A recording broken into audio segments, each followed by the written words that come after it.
Alright, we are back. With coffee. Actually, the coffee is already inside of me, so we are not here with coffee, really.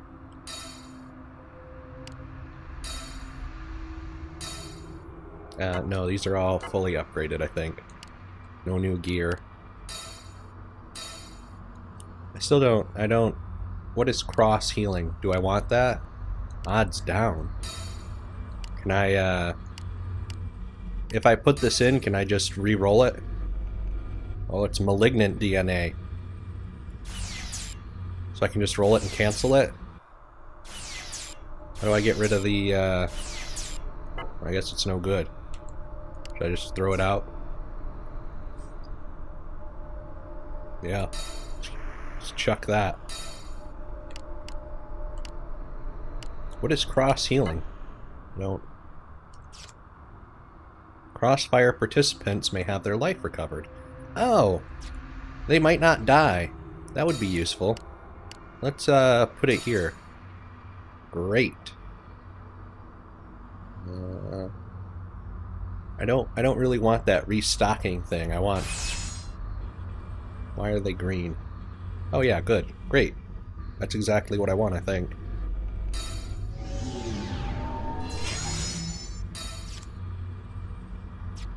Yeah, you see how the green ones have a link now. I don't know what that means though. What's oh. Is there any way to see what's happening? It's probably in the manual. Oh, it's probably in that computer thing. I was thinking of like a physical manual. Not Thelonious Cray, I know that guy. He should be on his way to the area up ahead. Ray's still alive, Aya. That's excellent. Okay. Yeah, oh, that's great. I don't know who Cray is. Get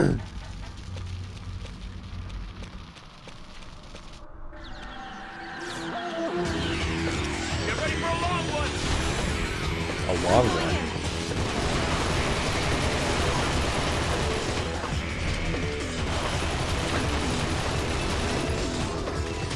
Oh, hold on, Aya. There you go. Nope. There you go.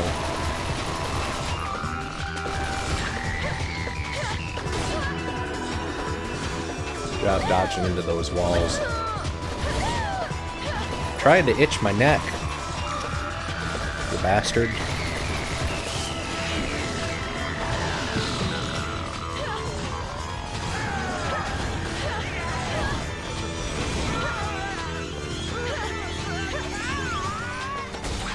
Can I not? Really? Well, this is gonna go well. Let's try that again.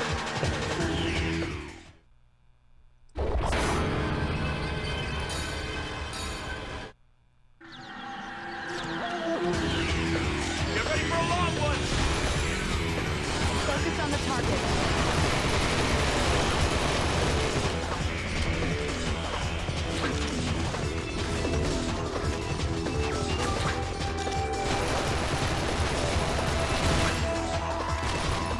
Need that.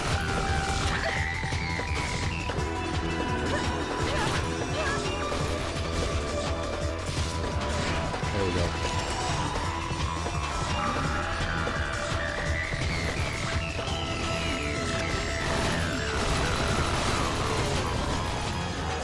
Doo doo doo doo. I'm going in.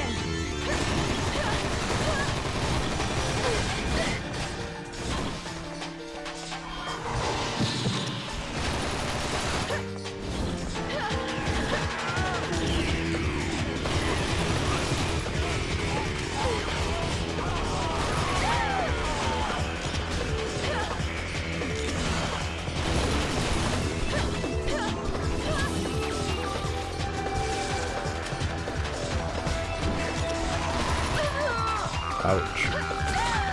Ouch.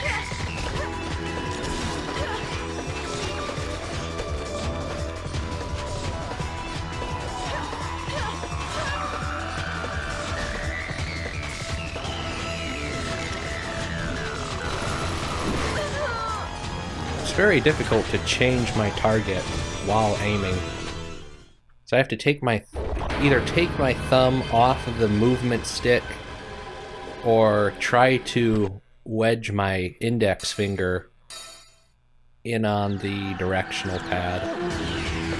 Get ready for a long one. Of course, it's hard to say how that actually worked on the Focus on the target.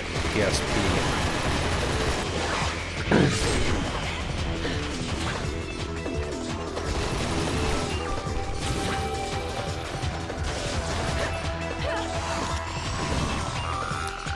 Oh yeah, I have grenades.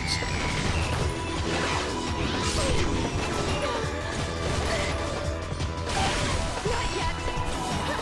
Perfect. Aim at the floaty thing. I guess it died.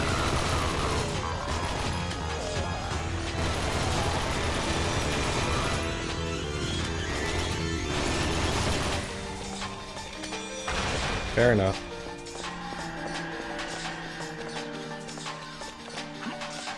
Guard who? What's this thing? Cool. I'm going in. It's a Bulbasaur.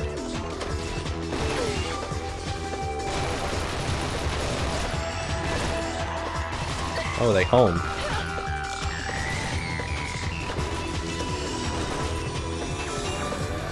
Focus on the target.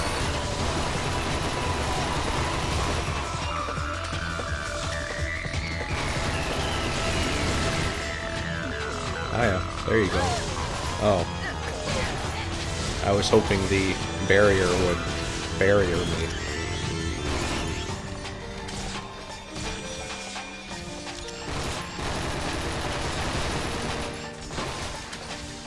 Rude.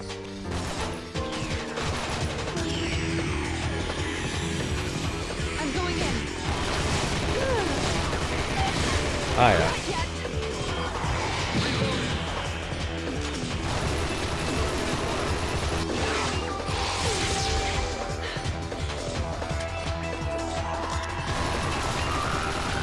I mean, couldn't the walls just go down when I kill all the enemies in the area? I guess you could play it by rushing through.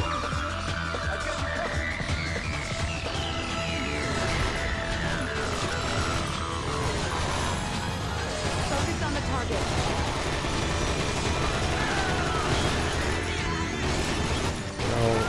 So many enemies to try and adjust targeting from, and if I run, I have to cycle through them all over again. Alright, alright.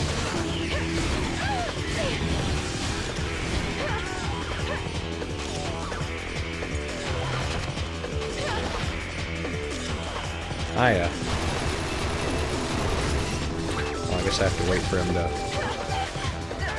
I wish I could jump down there.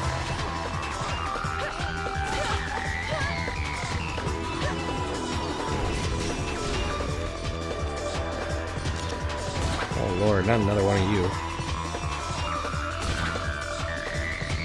Here, I'm just gonna sit here for a minute.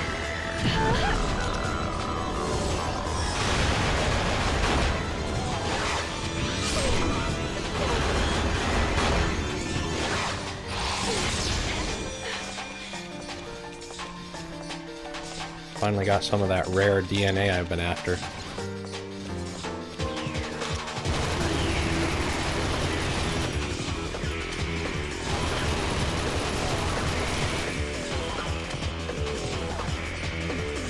Just take a breather here.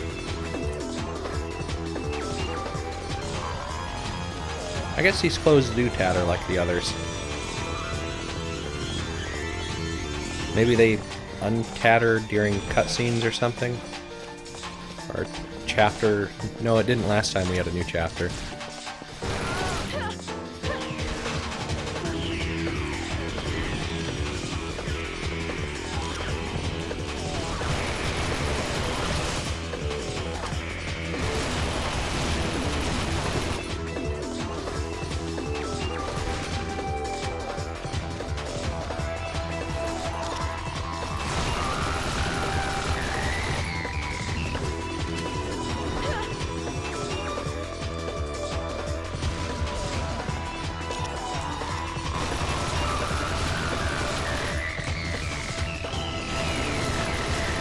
very slow going.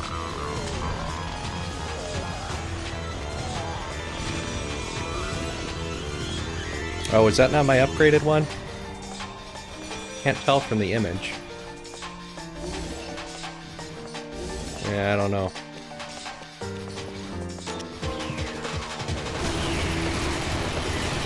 Well, that seems to be working a little better.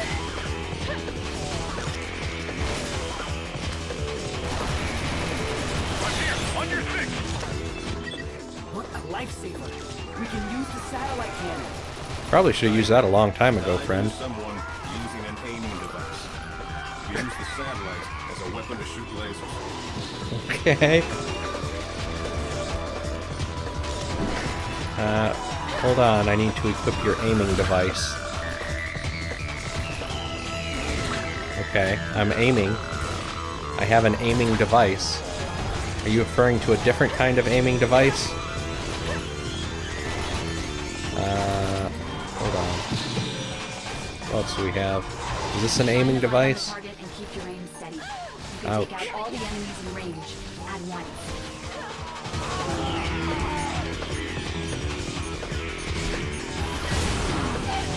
Ouch.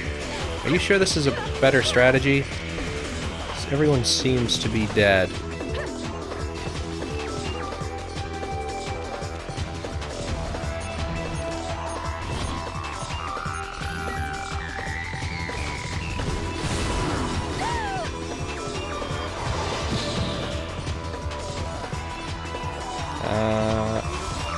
Hold your horses here.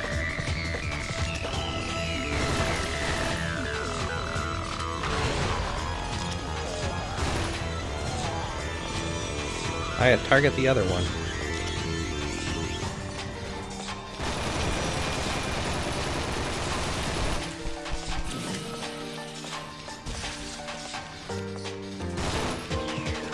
You want a poof?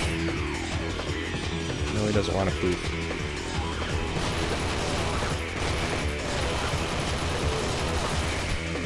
Guess there was an invisible barrier there. I have to go around. No, I don't. That wall should be down now. Yeah. Great.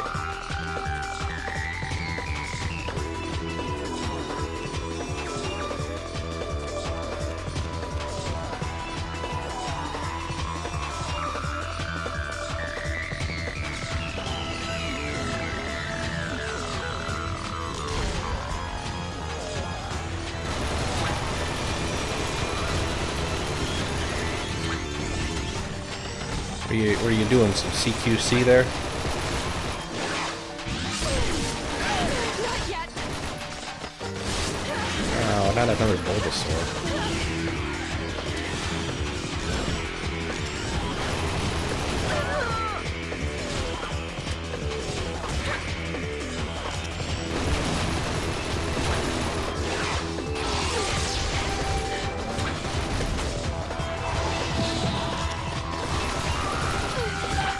Ouch.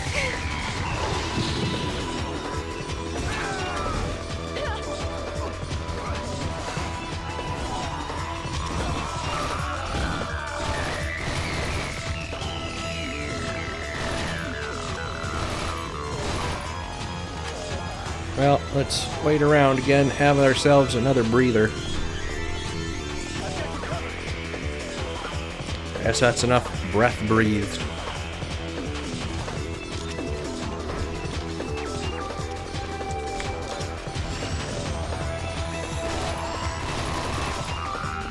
I should have just waited.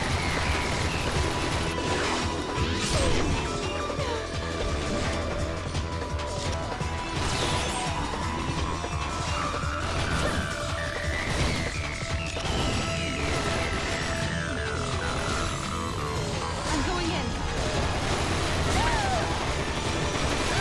Not yet. Nice.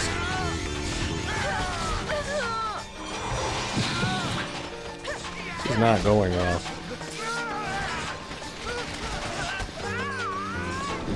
Where's the Bulbasaur?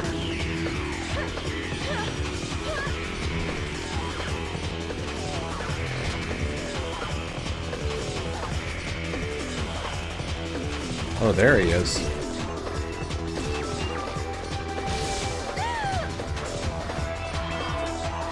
Oh, what a sad ending. Go through all that again, don't I? Well, not today. Because I am taking a break, and I'll do the rest of this episode tomorrow or some other day. See you then.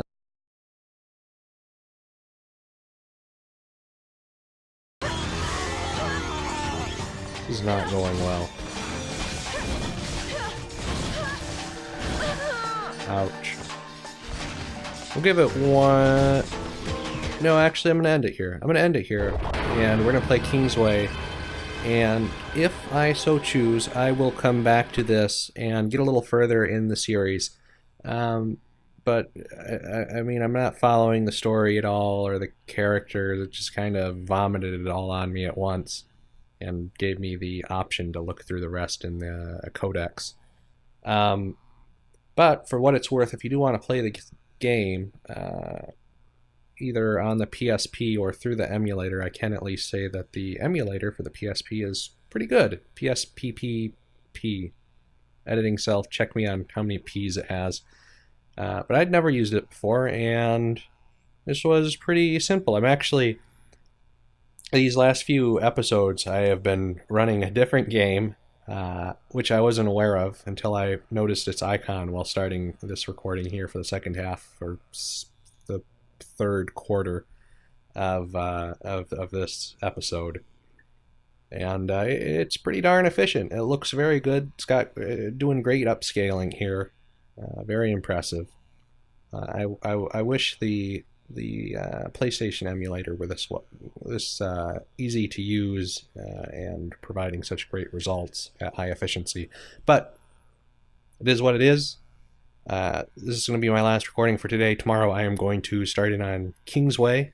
I don't know if the publishing will look like that, or if the next video I publish after this one will be episode 7, Parasite Eve, the third birthday.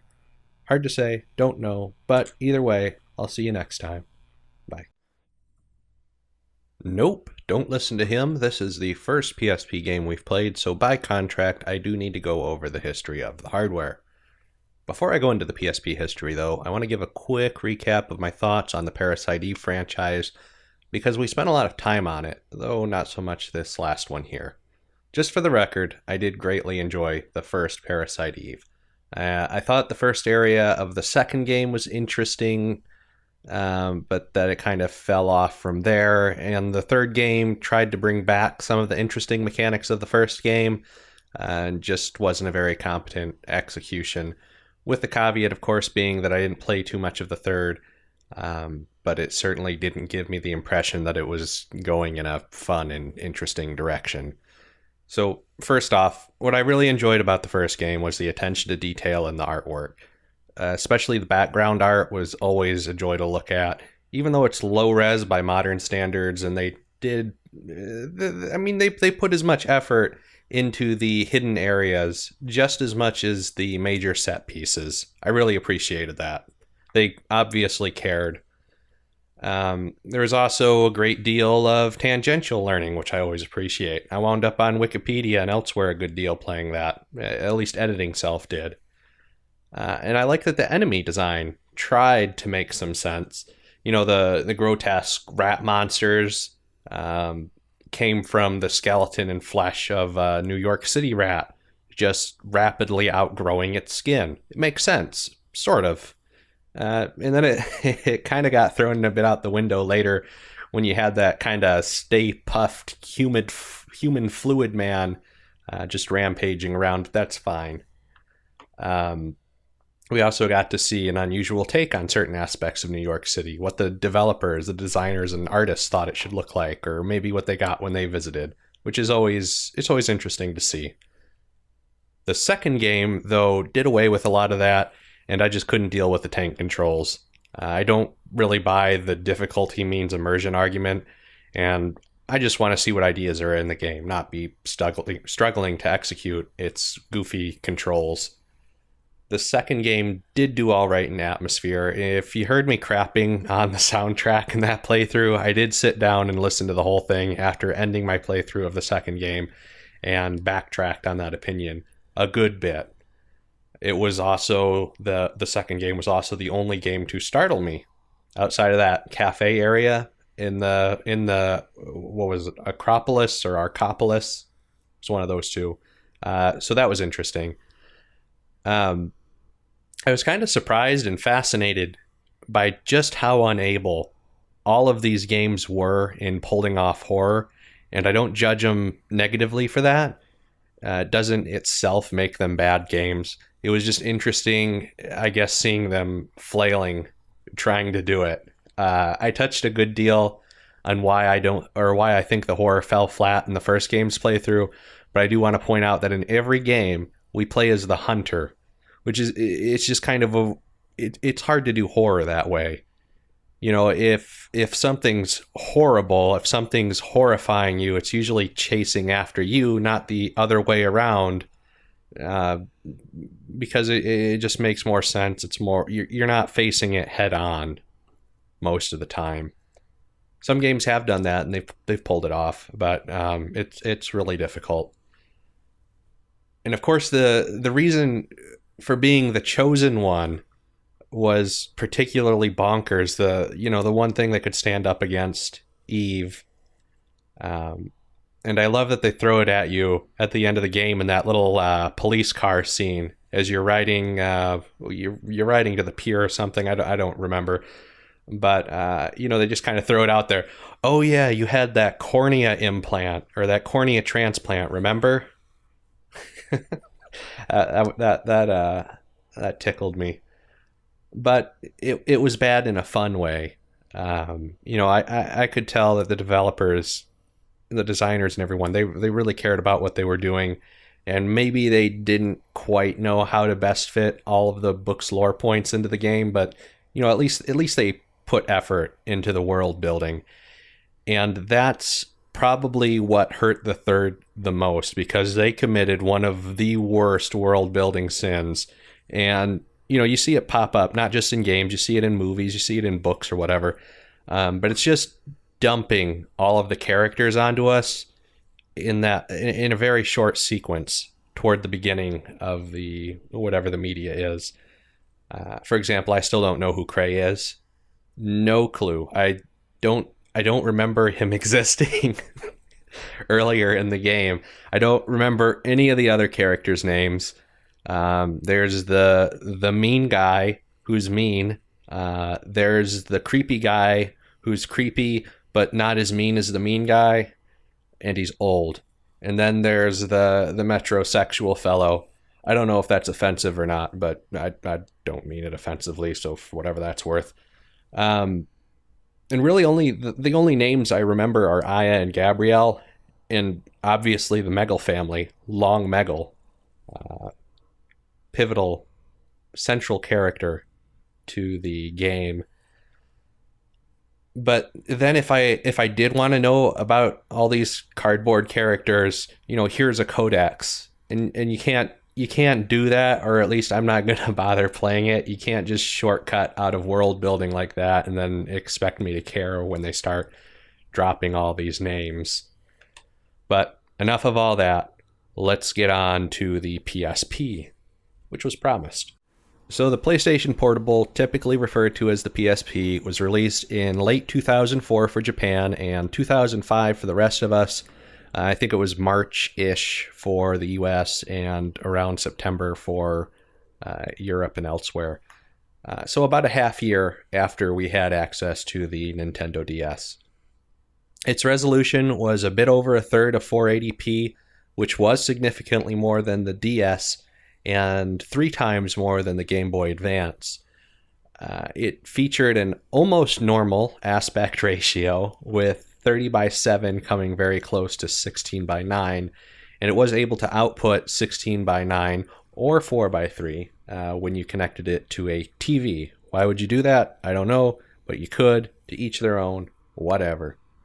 Most PSP users were using these Memory Stick Pro Duos, or they called them MSPDs, which was a proprietary form of flash memory that Sony made. Featured between 512 megabytes and 32 gigabytes of storage, getting to those higher capacity tiers as the PSP aged. They weren't originally available.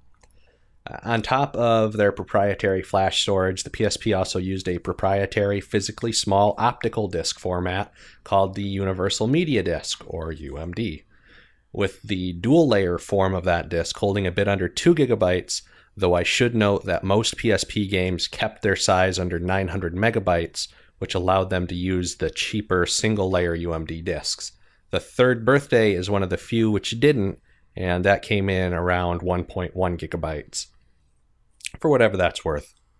Though I'm mentioning a lot of the proprietary aspects to the PSP, all stuff Sony mostly dropped with its next handheld, the Vita, it is worth noting that the PSP did feature region-free games, though not usually the movies. For those of you young enough to have no idea why that'd be a feature, older games and even videos were often locked to only being played on devices made in certain regions.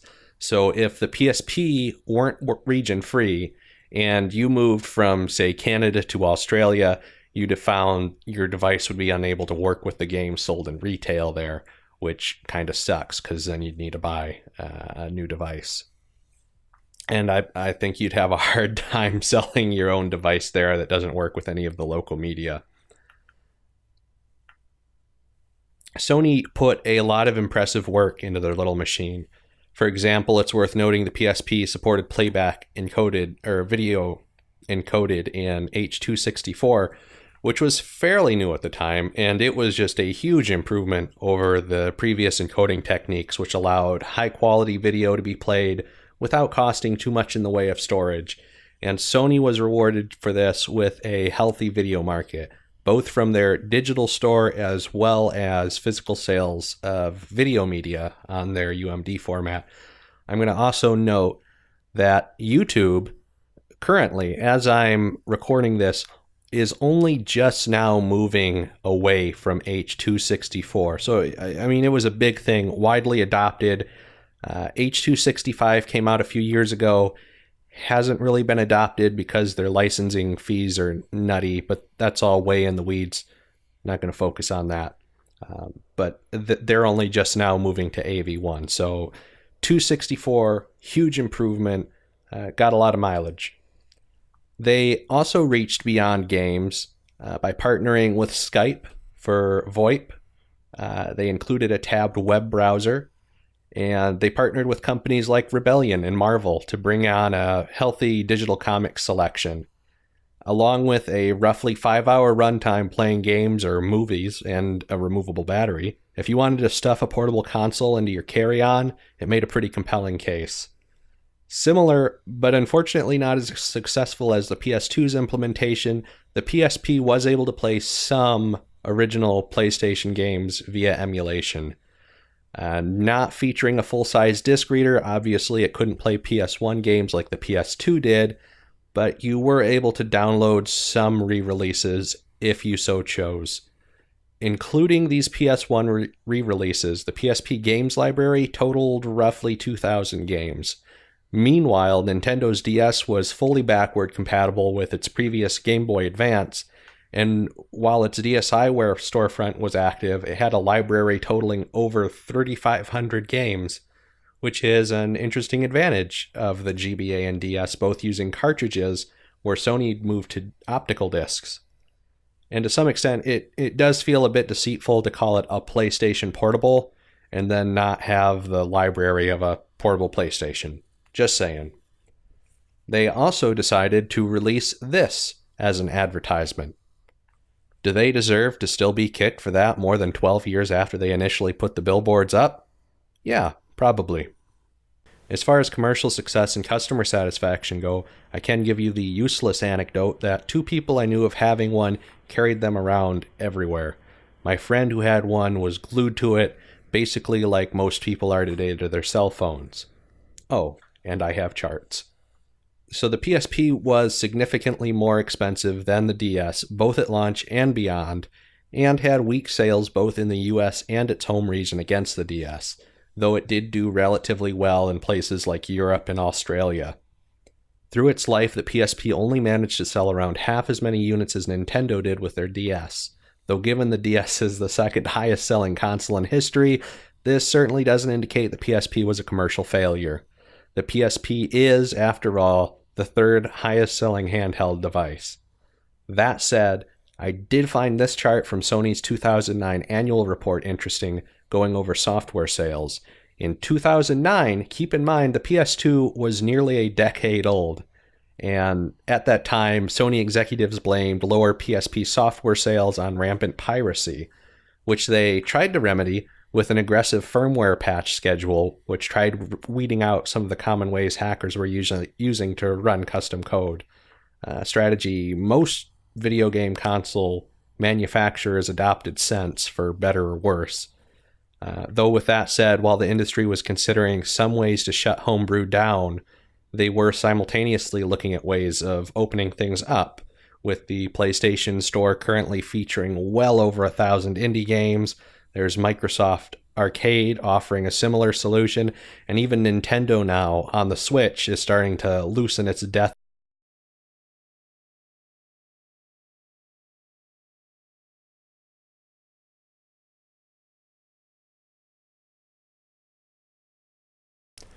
Okay, I'm stopping. I'm not going to. I'm done, I swear. But just again, if you want to play through the games on your own, I definitely recommend playing the first one. There was that New Game Plus I didn't go through, but I might do on my own time just for enjoyment. And then the second and third, obviously, I didn't play through. So if you are really interested in seeing what happened beyond the plot synopsis of the second I gave while playing the third, feel free. And I will say again that the PPSSPP, which what do you call it? PSP squared. There's got to be an easy way to say that. Editing self, look that up. But yeah, it is fantastic. So if you want to have a go at that, highly encourage it. Maybe don't play the third birthday, but if you really want to, great way to do it. So for what it's worth, and I will see you next time. Thanks for watching.